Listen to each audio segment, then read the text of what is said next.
monster a few blocks from here, that monster that we call Wall Street, who we waged our crusade against 10 years ago. Prior to Occupy, no mainstream legislator in Washington dared to criticize capitalism through corruption of our politics, its obscene wealth cap, the laws designed by corporations, the billionaires evading taxes. There are two men, and they're having a big argument. They're having a really big argument in a marketplace. And they're just shouting at each other, and it's getting really intense, and they're just yelling at each other, just furious with each other.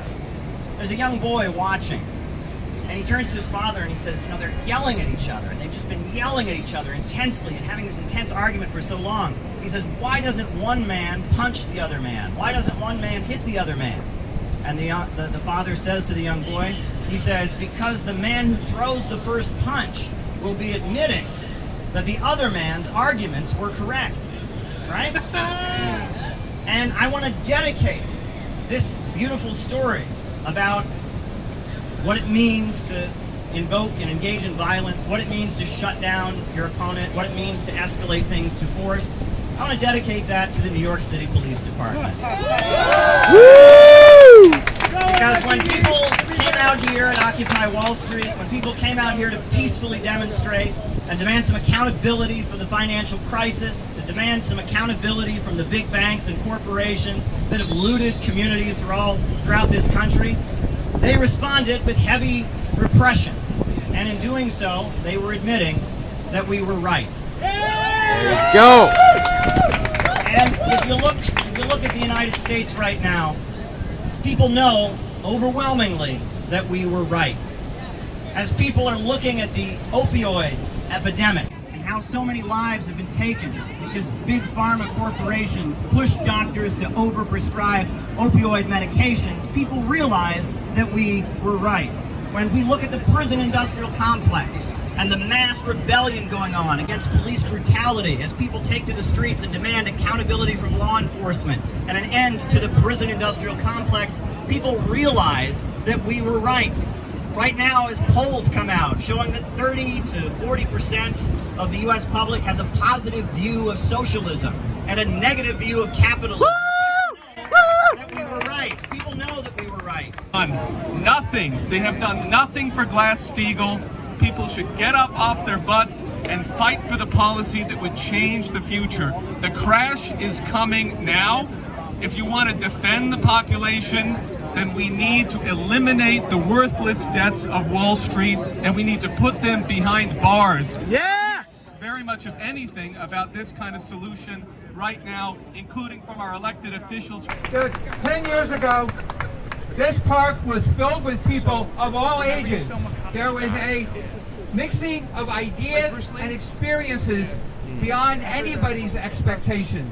When the cops brought homeless people and dropped them off here hoping they would disrupt it, what happened is the homeless people taught the people living here how to survive in the cold in a New York winter.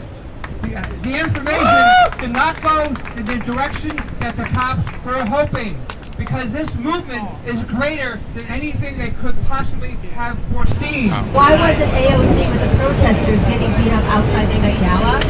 You know, and said she was inside, like wearing her dress. Yeah, I'll tell you what, she did rock that dress, but I think now, instead of raising awareness, all of this was to raise awareness. Now these legislators actually have to do something and fight for something. They're not doing it. That's right. Privatization. It's not ran for public need, it's ran for profit. And we need to stand up to that. We need to stand up to companies like Walmart and Amazon and the oil industry, which attempts to monopolize all the modes and means of production relative to our global economic structure. Folks, we need a revival. Yeah. I'm not talking to Southern revival. I'm not talking to Baptist revival. I'm not talking to Tent revival. I'm talking to labor revival. Yeah. The labor revival of this nation is needed now, because if we don't act now, humanity is doomed. That's right. We don't have a lot of time. Climate change, low-wage police state, all these things are encroaching on us, and if we don't act, if we don't mobilize, if we do not move forward, we're going to fall to that. A government of action that fights for working families is what we advocate for. We need that future, a government that actually doesn't neglect its citizens, but instead rebuilds our country, mobilizes the young people in this country to rebuild it. We need an economic Bill of Rights like Roosevelt advocated for. This needs to end. People need to get beyond their petty divisions, and they need to once again unite under the banner that we united under 10 years ago, the 1% against us, the 99%. Yeah. So, the fight is not over. The fight will continue as long as you let it continue.